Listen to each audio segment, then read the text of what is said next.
All right, let's jump right in. Today, we're going to break down a really powerful framework for relationships.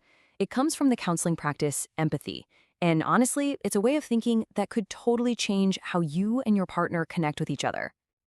You know, this quote just hits so hard, doesn't it? I mean, you're out there crushing it all day, running teams, managing huge projects, solving incredibly complex problems. You are a problem-solving machine. But then you walk through your front door, and suddenly you're just stuck. It feels like the one area you just can't figure out. And it's just exhausting, right? It's the same fight over and over and over again. The dishes, the schedule, who's more tired, you know the script. And it leads to this really heavy feeling. This feeling of being totally alone, even when you're literally in the same room with the person you're supposed to be closest to in the world. 6 years. Let that number just sink in for a second. According to research from Empathy, that's how long most couples wait. 6 years, too long, before they even think about getting help. We basically wait until the house is already on fire. So the big question is, why? Why do we wait so long? And maybe more importantly, why do the things we try on our own almost never seem to work? So that question leads us right into our next section. Why our fixes don't actually fix anything. And the answer is surprisingly simple, really.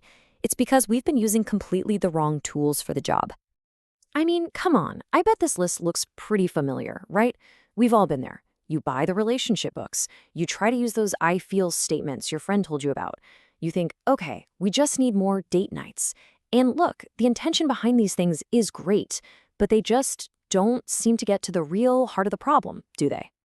And here it is. This is the absolute core of the issue. We're trying to solve a biological problem with cognitive solutions. Think about it. All those scripts, all that logic, all that negotiation, that's your thinking brain at work. But the fight itself, that's not coming from your thinking brain. Oh no, that's a deep, primal biological response. It's your nervous system basically hijacking the controls and screaming, warning, emotional survival is at risk. It's a gut-level problem, not a head-level one. Okay, so to really get a handle on this biological response, we need a better picture of what's happening. And empathy has this incredible metaphor for it. They call it the waltz of pain. This is all about identifying the real enemy in your relationship. And here's a spoiler for you, it's not your partner. So what is this waltz of pain? It's that predictable, repeating loop of conflict you get stuck in. You think you're fighting about who left the dishes in the sink or who's late again, but that's just the music, the dance itself. Well, what's really happening is that you are both, accidentally but perfectly, stepping on each other's deepest, most sensitive fears. You get locked into this painful, familiar dance without even realizing it. And almost every version of this dance has two classic roles. See if you recognize yourself in one of these. First, you have the protester. This is the person who gets louder. They criticize, they complain, they demand. But underneath all that noise is a deep, raw fear of being abandoned. Then you have the withdrawer. This is the person who gets quiet. They shut down, they go logical, they retreat into work or a screen. And underneath that silence is an absolute terror of being a failure, of being a disappointment. Do you see yourself in either of those roles? So let's be really clear about this. When you're in that waltz, you're not just having a little disagreement. Your body, your entire nervous system, believes you are literally fighting for your emotional survival. And that's why it feels so unbelievably intense.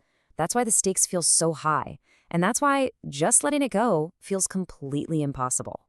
Okay, so if that's the problem, this biological waltz of pain, then what on earth is the solution? Well, this is where we get to shift gears and introduce a totally new way of looking at partnership. It's a really powerful idea called the sovereign us. Now, this is a game changer. The idea of the sovereign us is to stop seeing your relationship as just you and me. Instead, you start to see the partnership itself as a third thing in the room.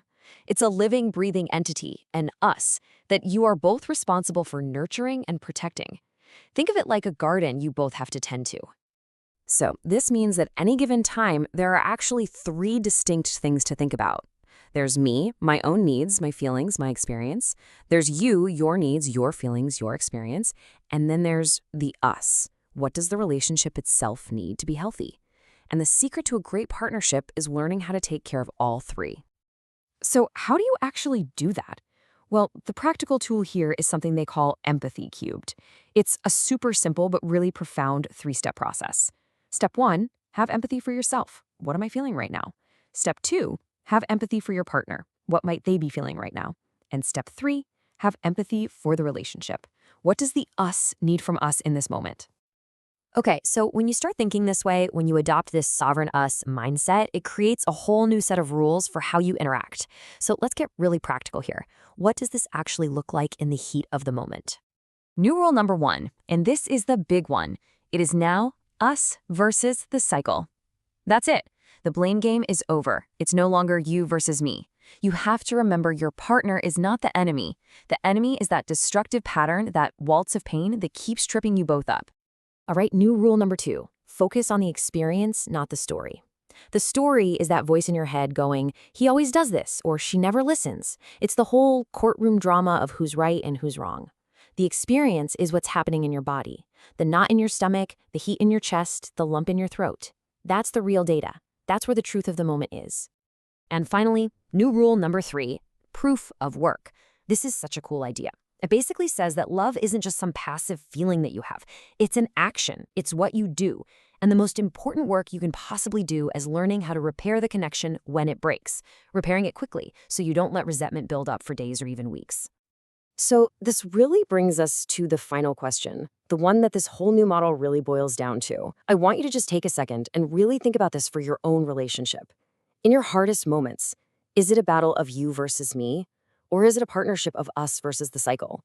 Because honestly, just shifting that one perspective, well, that could change absolutely everything.